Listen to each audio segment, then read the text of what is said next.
Hamas తీవ్రవాదులు PoK వద్ద కనిపిస్తున్నారు అని చెప్పి ఇజ్రాయెల్కు సంబంధించిన రాయబారి.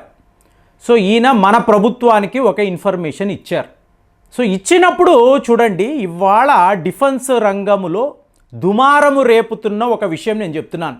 అమెరికా ఇజ్రాయెల్కి సంబంధించిన యుద్ధ విమానాలు మీకు కాశ్మీర్ సెంటర్ సెక్టార్ అంటారు, ఈ సెంట్రల్ సెక్టార్కి వచ్చి హుటాహుటీగా అక్కడ నుంచి వెళ్ళిపోయినట్టుగా వార్తలు. మరి వీళ్ళు అంత త్వరగా ఎందుకు వచ్చారు, మనకు ఏమి ఇచ్చారు, మళ్ళీ ఎందుకు వెళ్ళిపోయారు? సో ఇవాళ మీకు చాలా పెద్ద లెవెల్లో ఈ డిస్కషన్ జరుగుతుంది. సో మీకు 99% ఇప్పుడు నన్ను అడిగారు అనుకోండి, ఎందుకండి ఇప్పుడు ఇజ్రాయెల్ యుద్ధ విమానాలు మన భారత్ దాకా ఎందుకు రావాలి అంటే ఒకే ఒక కారణం నాకు తెలిసి, ప్రిసిషన్ గైడెడ్ బాంబ్స్ అని అంటారండి. సో ఈ ప్రిసిషన్ గైడెడ్ బాంబ్స్ అంటే మీకు గాజా స్ట్రిప్, అక్కడ హమాస్ వాళ్ళ టనల్స్, ఈ టనల్స్లోకి మీరు వెళుతున్నారు అనుకోండి, చాలా డేంజర్. ఎందుకంటే అటువైపు నుంచి ఎలాగైనా కూడా మీకు దాడులు ఉండవచ్చు. కాబట్టి ఇజ్రాయెల్ డిఫెన్స్ ఫోర్సెస్ వీళ్ళు ఏం చేస్తారు, ఈ ప్రిసిషన్ గైడెడ్ బాంబ్స్ను నేరుగా లోపలికి విసిరేసి వీళ్ళు బయటకు వచ్చేస్తారు. ఈ బాంబ్స్ ఏం చేస్తాయి, వెతుక్కుంటూ అక్కడ ఎక్కడ తీవ్రవాదులు అంటే వాళ్ళ వద్ద ఉండే ఆయుధాలు, ఈ మెటల్, దానిని పసిగట్టి దాన్ని మీకు మ్యాగ్నెటిక్ ఫోర్స్ ద్వారా గ్రహించి మీకు పేలుడులు అనేవి జరుగుతాయి. సో ఈ టెక్నాలజీ ఒక్క ఇజ్రాయెల్ వద్ద మాత్రమే ఉంది. ఎందుకంటే వాళ్లకు మాత్రమే అవసరం ఉంది. టన్నల్స్లో మీరు బాంబులు విసరడము అనేది ప్రపంచంలో ఏ ఒక దేశము చెయ్యదు. ఎందుకంటే మన యుద్ధ నిపుణులు పర్సనల్గా నాకు మెసేజ్లు పెడుతున్నారు, మన వద్ద లేనిది ఇజ్రాయెల్ వాళ్ళు ఏంటంటే మనకి ఇచ్చేది ఏంటంటే వాళ్ళు ఇస్తారు. మీ దగ్గర S-400 ఉంది, రఫేల్ విమానాలు, సుఖాయ్ విమానాలు, బ్రహ్మోస్లు, ఆకాష్లు, మీకు అగ్ని సిరీస్, పృథ్వీ సిరీస్, అంటే ప్రపంచంలో టాప్ 4 కంట్రీస్ అన్నప్పుడు మనం ఉంటాము. మన వద్ద లేనిది ఇజ్రాయెల్ వాళ్ళు ఏమిటి తీసుకువచ్చి ఇచ్చారు అంటే ఈ బాంబులండి. ఇక్కడ మీరు మిజైల్స్ వాడలేరు, అలాగే డైరెక్ట్గా పౌరులు ఉన్న ప్రాంతంలో బాంబులు పడకూడదు. తీవ్రవాదులను మీరు 100% ఎంచుకోవాలి, వాళ్ళ క్యాంపులను టార్గెట్ చేయాలి, నేరుగా ఈ ప్రిసిషన్ గైడెడ్ బాంబ్స్ని విసరాలి. స్పైస్ 2000 అని ఇజ్రాయెల్ వాళ్ళే మనకి ఇచ్చారు. బాలాకోట్ దాడుల్లో మనము వాడిన ఈ బాంబులు ఇజ్రాయెల్ వాళ్ళు మనకి ఇచ్చినవే. మరి అలాంటి ఆయుధాలను మనకి ఇచ్చి ఇజ్రాయెల్ వాళ్ళు తిరిగి వెళ్ళిపోయారా? వాళ్ళకి తోడుగా అమెరికా వాళ్ళు కూడా వచ్చి తమ వద్ద ఉండే ఆయుధాలు, అంటే ఇదంతా కూడా ఇజ్రాయెల్ తయారు చేయడము, అమెరికాకు పంపించడము, అమెరికా తక్కిన దేశాలకు, అంటే ఎవరు పెద్దగా వీటిని కొనుక్కోరు, వాడలేరు. అలాంటిది ఇవాళ భారత్కి అవసరము కదా, కాబట్టి వీటిని ఇచ్చేసి వెళ్ళారా? ఇది ఇవాళ అంటే మిస్టరీ విమానాలు అని చెప్పి మాట్లాడుతున్నారు. కానీ ఫ్రెండ్స్, ఒక్క విషయం చెప్తున్నాను, గుర్తుపెట్టుకోండి. ఇంతకుముందు చరిత్రలో ఎవరు ఎప్పుడు చూడని సంఘటనలు మనం చూడబోతున్నామండి. ఎందుకు అంటే ఒకే వేదిక మీద భారత్, అమెరికా, రష్యా, ఇజ్రాయెల్ వీళ్ళ నలుగురు ఉండడం, యు కాంట్ ఇమాజిన్, అసలు ఇమాజినే చేయలేరు. ఇంతకు ముందు ఎప్పుడు ఇలా జరగలేదు. ఇప్పుడు వ్లాదిమిర్ పుతిన్ గారు స్వయంగా చెప్తున్నారు, మన పౌరులు ఎవరు కూడా పాకిస్తాన్కి వెళ్ళకండి, పాకిస్తాన్లో ఏదో చాలా పెద్దగా జరగబోతుంది. ఒక్క విషయం గుర్తుపెట్టుకోండి ఫ్రెండ్స్, రష్యా వాళ్ళ యొక్క ఇంటెలిజెన్స్ వాళ్ళు ఒక విషయాన్ని చెప్తున్నారు అంటే మీకు 100% మీకు క్రెడెన్షియల్స్తోనే మాట్లాడతారు. మీకు ఏదేదో ప్రకటనలు, అబద్ధాలు ఇవి ఉండవు. అమెరికా వాళ్ళు ఇలాంటివి ఎక్కువ చేస్తారు. కానీ రష్యా యొక్క ఐబీ, ఇంటెలిజెన్స్ బ్యూరో, వాళ్ళు ఒక విషయాన్ని చెప్తున్నారు అంటే అన్ని పారామీటర్స్ చూసుకుంటారు. ఎప్పుడు, ఎక్కడ, ఎలా, ఏం జరగబోతుంది క్లియర్గా తెలుసుకున్న తరువాతే వాళ్ళు తమ పౌరులకి చెప్తారు. అలాంటప్పుడు మీకు రష్యా మీడియా, వాళ్ళ అడ్మినిస్ట్రేషన్ క్లియర్గా చెప్తున్నారు, మన పౌరులు ఎవరూ కూడా పాకిస్తాన్కి వెళ్ళకండి. ఎలాంటి అఫీషియల్ టూర్ ఉన్నా, అంటే పాకిస్తాన్కి కూడా ఇంకా ఆయిల్స్ అవసరము.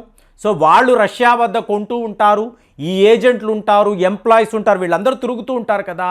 మీరు ఎవరు కూడా పాకిస్తాన్ వైపు వెళ్ళకండి. ఏంటి, ఒకవైపు ఇండియా చెయ్యబోతున్న దాడులు అంటే ఇంకొక వైపు చెప్పాను కదా, బలూచిస్తాన్, తెహ్రీక్-ఈ-తాలిబాన్, అలాగే లిబరేషన్ ఫ్రంట్ ఆఫ్ ఆఫ్ఘనిస్తాన్, ఇంతమంది రెడీగా ఉన్నారండి ఆయుధాలను పట్టుకొని. ఎప్పుడు భారత్ మనము 48 అవర్స్ టైం పెట్టాం. సో ఇంతలో ఏమైనా జరగవచ్చు అనేది సిచ్యువేషన్. వాళ్ళందరూ అక్కడ సిద్ధముగా ఉన్నారు.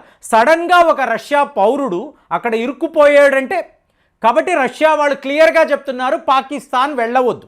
మరి ఇక్కడ అమెరికా ఇజ్రాయెల్ ఏం చేస్తున్నారు అంటే సింపుల్ అండి. వాళ్ళ క్యాల్కులేషన్ సింపుల్గా ఉంది. ఇది ఒక గ్లోబల్ సినారియోగా చూడాలి. అంటే ఇండియాకు పాకిస్తాన్కి మధ్య ఏదో యుద్ధము రాబోతుంది అలా కాదండి. ఆసియా ఖండములో ఒక పెద్ద యుద్ధము అలా కాదు. ఇది ఒక గ్లోబల్ ఈవెంట్గా వీళ్ళు చూస్తున్నారు. ఎందుకంటే ఇప్పుడు రష్యాకు యుక్రెయిన్కి మధ్య యుద్ధము అన్నప్పుడు ఇరు దేశాలు కదా, అలా జరిగిందా? 50 దేశాలు మీకు యుక్రెయిన్ వైపు వచ్చి నిలబడ్డారు. సో ఇటువైపు Russia, Belarus, south Korea, Iran లాంటి దేశాలు. అంటే ఏంటి, ప్రపంచము 2 ముక్కలుగా విడిపోయింది. తరువాత ఇజ్రాయెల్ హమాస్ యుద్ధము అన్నాము. మరి వాళ్ళ ఇద్దరి మధ్య జరిగిందా? ఇజ్రాయెల్కి సపోర్ట్గా America, western countries, France, UK వీళ్ళందరూ కూడా నిలబడ్డారు.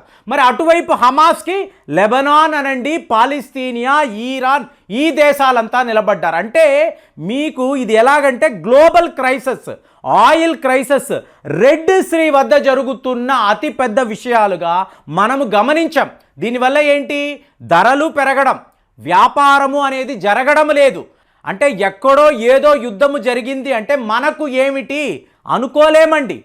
అమెరికాకు ఇరాన్కి మధ్య స్నేహము ఉంది అనుకోండి, మనం ఎంత హ్యాపీగా వాళ్ళ దగ్గర ఆయిల్స్ కొనుక్కుంటాం. దగ్గరలో ఉండే ఒక దేశం ఇరాన్ వద్దే ఆయిల్స్ కొనుక్కునే వాళ్ళం కదా, ఇవాళ కొనగలుగుతున్నామా? లేదు. కాబట్టి భారత్కి పాకిస్తాన్ మధ్య ఈ కాన్ఫ్లిక్ట్ అనేది స్టార్ట్ అయ్యింది అంటే ఇది ఒక గ్లోబల్ ఈవెంట్గా చూడండి. ఇది అమెరికా, ఇజ్రాయెల్ పదే చెప్తున్నారు. అందుకే వాళ్ళు పిన్ పాయింట్గా పీఓకేలో హమాస్ తీవ్రవాదులు ఉన్నారు. కానీ ఇవాళ కూడా నువ్వు ఇంకా హమాస్ని ఒక తీవ్రవాద సంస్థగా ప్రకటించడం లేదు, గుర్తించడం లేదు. ఇది తప్పు కదా. అంటే హమాస్ ప్రాక్టికల్గా పాకిస్తాన్ వైపు ఉన్నారు కదా. పాకిస్తాన్ని శత్రు దేశం, వాళ్ళు మీ పీఓకే అనబడే భూభాగాన్ని ఆక్రమించుకొని ఉన్నారు. దానికి సపోర్ట్గా హమాస్ వాళ్ళు ఉన్నప్పుడు నువ్వు ఎలా విడిచిపెడతావు?